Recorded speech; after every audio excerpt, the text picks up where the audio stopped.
All right, guys, that is the cranberry Berliner. Yeah, nice little head on it.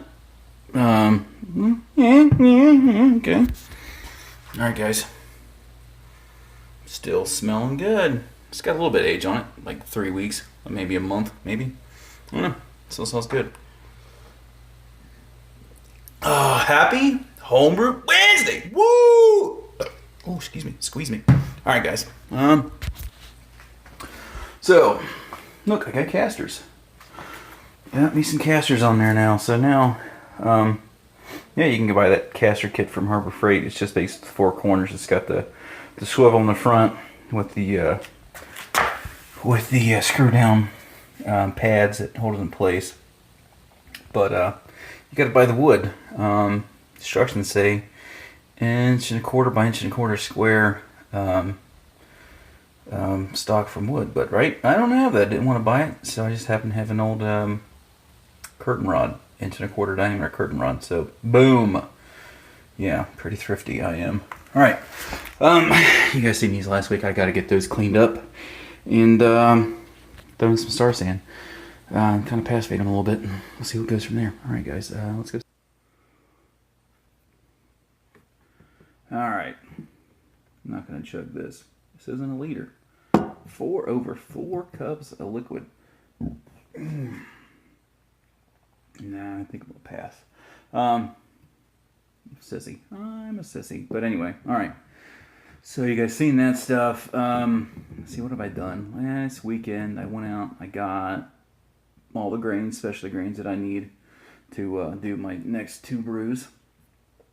So it's gonna be a 10-gallon batch of imperialized gnarly brown. I couldn't get the special B, so I substituted for 120 special B. It's a little bit darker than 120, but that's about the closest thing you're gonna get to special B. So we'll see how it turns out. It'll drink. I'm pretty sure it'll drink, but it should be about a 9% beer, about 40 IBU. So it's gonna have a little bit of hop there. But it's not going to be any of the aroma. It's all going to be in the bitterness. So, yeah, I kind of look forward to that. Then that's going into the barrel. So, once that gets brewed Saturday morning, we'll have to get on a little bit of barrel maintenance. The pre-introduction of liquid kind of maintenance, where you, the hot water bath and all that stuff, trying to get the staves and all that stuff to swell back together. So I'll be doing that, getting that ready. Then I've got enough grains then to do the 10 gallons of the blueberry black IPA. Had to change up the hops a little bit. I could change it back, but at the point when I bought stuff I needed, I got the yeast, got everything I needed, got all my grains. I could not get Topaz at my local homebrew shop. I could not get Galaxy at my local homebrew shop. So Mosaic, Citra, or substitutes for those two. So I was going to do Topaz for first wort, then Galena for bittering, then another edition of Topaz. So what I did, then later on towards, I think 15 minutes of it was Galaxy. Then, but anyway, so I went ahead and did away with the first wort hop. So no Topaz in it at all. Bumped up my bittering with Galena a little bit. Then, let's see, the later editions, I substituted Mosaic,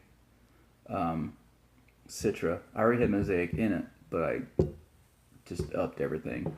So it's not the same beer that some of you guys have gotten in beer mail last year at this time. Should be pretty close, but it's not the same beer. I couldn't get the same hops, which leads me to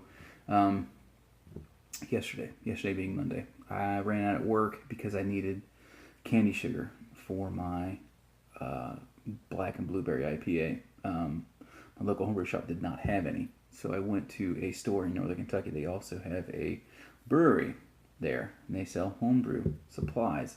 Bottle shop. It's a party stuff. It's called Party Place. No, Party Town. Sorry, Party Town. So they did not have any D90. But they had 5 ounces of Galaxy there, so I snatched all them dudes up.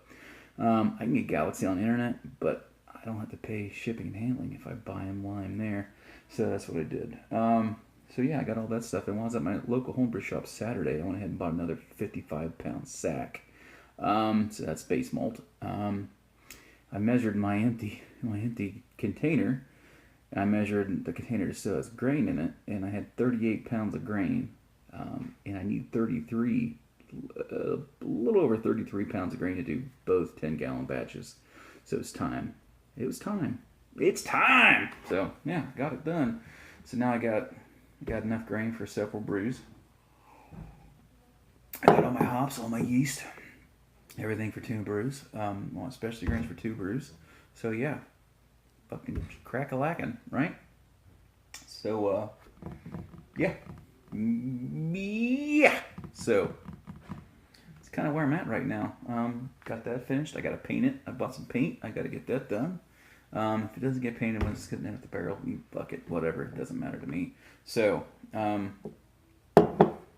yeah. Something else to say, and I can't quite put my finger on it. But yeah, I'm gonna have. I'm doing 10 gallons of an early brown, 8-gallon barrel. So what I'm gonna do. I'm gonna brew 10 gallons. That'll probably be closer to 12 gallons by the time I'm done.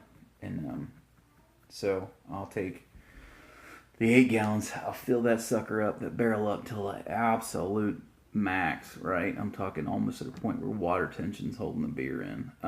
Then I'll go ahead and I'll keep the remainder. And what I'm gonna do with that, that's gonna be strictly for top off.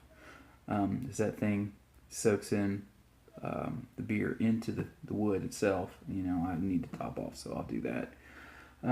Yeah. So then once that's done, and I'll keg it, add some coffee. Excuse me. And we'll go from there. Yeah. Ooh, excuse me. Burpy dirt in here. All right, guys. That's it. That's it, guys. That is the it. Oh, Cincinnati Winter Beer Festival's coming up 2 weekends. The 17th, 18th. I'll be there at the 18th. One major thing that's come out this week is Crickett's Day is gonna have beers. Gonna be pouring beers there. Yeah, they don't really. Well, I've never seen that beer in Ohio, so yeah, it'll be pretty awesome. All right, guys. Peace. Cheers.